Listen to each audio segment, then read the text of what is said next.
Guys, magandang araw at ngayon nga ay naghahanda tayo dito para sa isang project nating gagawin. Itong klaseng stand nga pala aking ginagamit dahil mas madali lang siya at portable lang. Tapos na may set up ang tamang taas. Dito naman nilagay ko na itong ating canvas. At syempre hindi mawawala itong maliit na tray. Dito pala nakasalansan yung aking mga gamit na oil. Tuwing magpipaint ako, nagamit ay oil paint. Dahil medyo na-stuck na nga itong ating ginagamit na brush, kailangan muna nating linisin ito isa-isa. Kailangan talaga na prepared muna yung mga materials na gagamitin natin. Ito nga pala yung shot glass na ginagamit natin na lagay ng ating linseed oil. Medyo tumigas na rin yung dating oil dito kaya kailangan rin nating punasan. Sa mga nagtatanong, opo, available pa rin naman po ako anytime na kailangan nyo po magpa-oil painting. Nang matapos nga po natin linisan ng brush, syempre kakailangan rin natin itong lapis, munggol to lang na pencil. Pakahalaga nito guys dahil ito yung ginagamit natin sa pag-umpisa ng ating mga ginagawang project. Pag mga commission art kasi napakabihira kung mag-freehand. Ang ginawa ko nga po pala sa technique na ito ay doodle grid. Ito yung gagawa ka na ng mga shapes na iba't ibang shape. Pasapunin mo lang yung canvas mo. Yan yung magsisilbing guide mo sa paglagay natin ng ating outline. So guys, ay nag-chat po yung ating client about sa ipapagawa nilang project. Medyo mahaba-haba nga rin po guys yung ating conversation pero hindi natin ipapakita. Yung may mga adjustment sa price at may adjustment din sa size. Guys, na kung saan tayo makikipag-deal. Depende rin talaga yan sa usapan ninyo ng inyong mga client. Guys, and na-sketch ko na yung bangka. Pero yung bangka lang talaga yung aking ginawa dito guys. Nagamit yung doodle grid para lang maging tama yung kanyang placement. Then yung dagat na gagawin natin ay i-freehand na lang natin. Nga po guys, yung binigay ng ating client na reference ay painting na rin siya. Edit lang po doon sa original artist nung painting na yon. So ito nga po guys ay inaba ko yung version dito guys. Natin siya tinulad na eksaktong katulad doon sa painting na binigay sa atin ng client. Kung sa hindi natin kaya. May ibang mga artist guys na ayaw nilang ipa-produce or ipa-replicate, regenerate o bahala na kayo kung anong klaseng term. Pero na isa pang copy yung artwork nila tapos ibebenta mo. Ngayon guys, kaya ang ginawa ko dito ay yung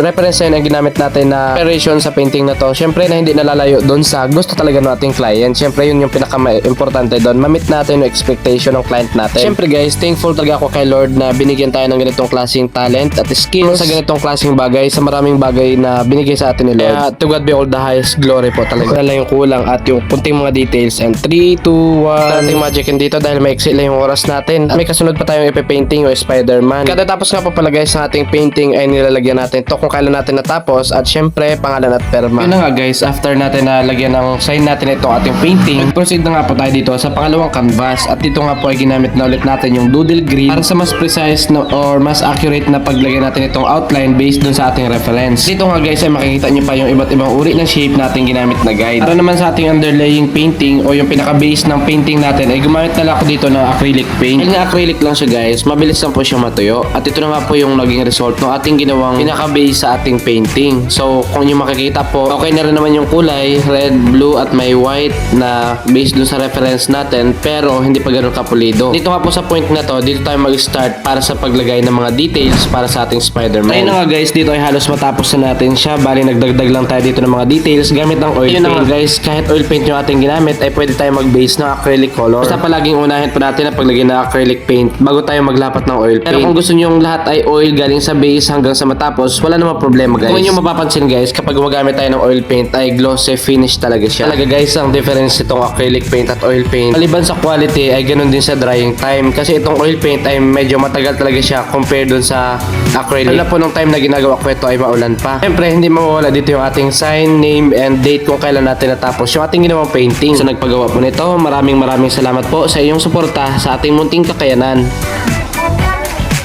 Mag-glossy siya.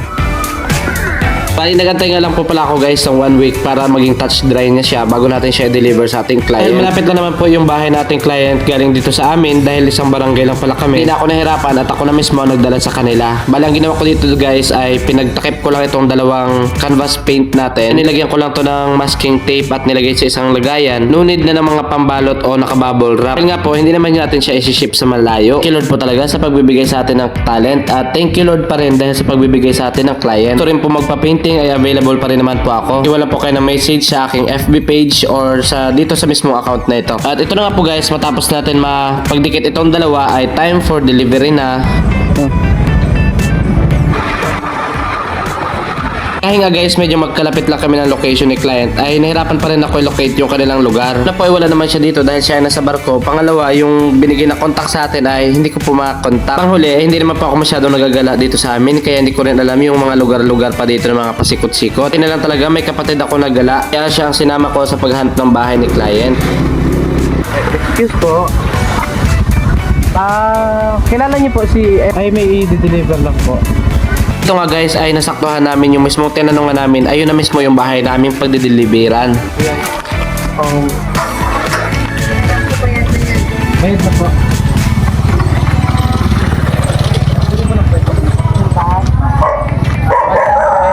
Dalawang painting po yan. Pinag-isura po sa kanya nila. Okay.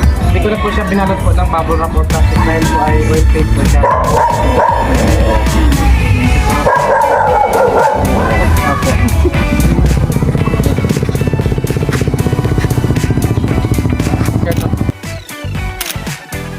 Para sa nagtiwala sa atin, maraming salamat po.